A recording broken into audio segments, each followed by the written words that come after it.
I've been thinking all day about the moon. Like, is it an accident that women menstruate once a month and that the moon comes once a month? Are other animals synchronized in this way with the moon? You know, my brother works in mental health, and he says that there's a lot more hospitalizations and periods of activity during the full moon. It's a known fact in mental health that people are more excitable around the full moon.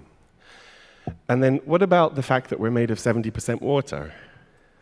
And then the whole ocean reacts to the full moon, right? In a serious way. Everything's ticking around that moon. And if we're 70% water, I must be having some at least homeopathic relationship with the changing cycles of the moon.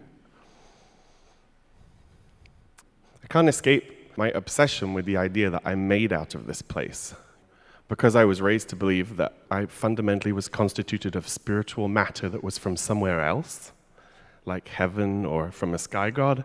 Like Gore Vidal talks about sky gods, and I really picked up that language because in patriarchal monotheisms, we all worship a god elsewhere who has a plan for us in a paradise elsewhere.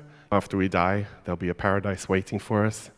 And this place is like a kind of a workstation where we sort of get all of our T's crossed and our I's dotted before we go off to a real spiritual dimension.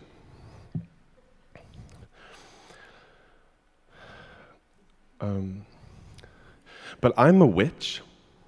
I actually de-baptized myself. And what's great about being transgender is that you're born with a natural religion. It applies almost across the board, no matter what culture or economic group or nation that you're from. You're almost automatically a witch. None of the patriarchal monotheisms will have you. It's very clear that in most of those religions, you'd be put to death. In many parts of the world, you still are put to death. Did you hear what the Pope said a couple of years ago on Christmas? He said that the marriage of gays and lesbians was as much a threat to the future of our world as the collapse of the rainforests.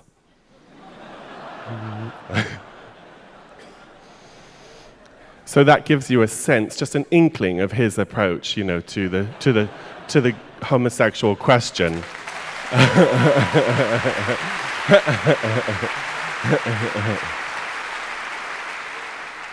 And that's just the homosexual question. He didn't even address the transgender question.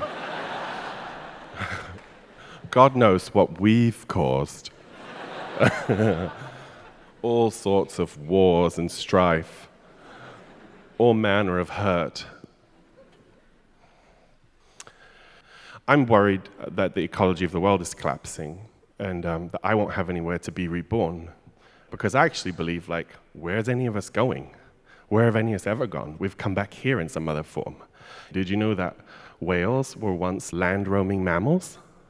And then they crawled back into the ocean, trying to find something to eat, and eventually they got rid of their hands and legs?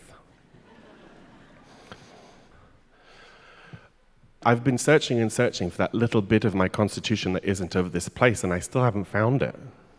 Every atom of me, every element of me seems to resonate. It seems to reflect the great world around me. So I've come to the conclusion that this is God's best idea, that this manifest world is the frontier of his dream, or her dream, in my opinion.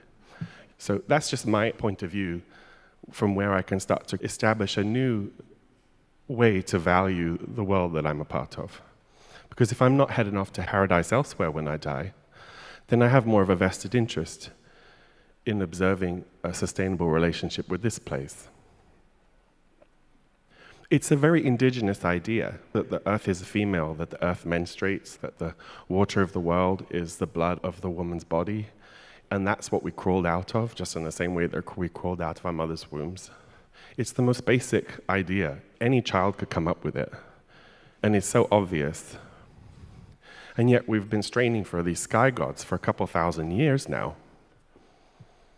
And I remember praying to God when I was like 6 years old. I was raised Catholic, and I prayed really hard, and I waited and waited to hear that summons. I think in a funny way, a lot of my music, I'm listening for that response still. I've heard two rumors about the Dalai Lama.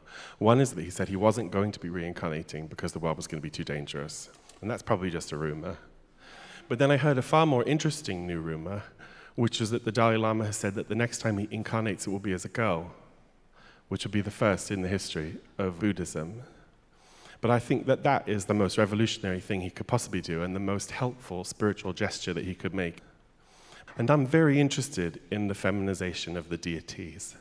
I'm very interested in Jesus as a girl. I'm extremely interested in Allah as a woman. And contrary to popular opinion, it's not bad to say that. You can say it. I mean, you might get a little letter in the mail, but I'm probably due 100 letters in the mail already, so it's a wonderful day to die. But nonetheless, Allah as a woman is a critical threshold, and Buddha as a mother is another one.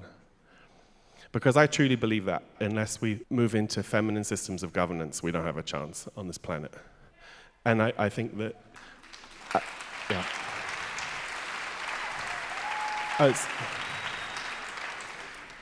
And there's no one else that can lead the masses to do that except for like the major religious institutions. And I'm someone, that's looking for a reason to hope.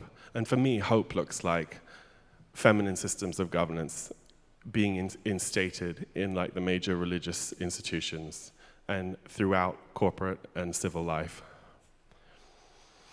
And it might sound far-fetched, but if you look at your own beliefs, just imagine how quickly you've accepted the idea that the ocean's rising and that the ecology of our world is collapsing.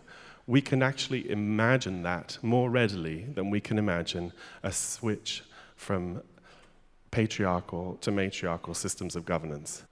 A subtle shift in the way our society works.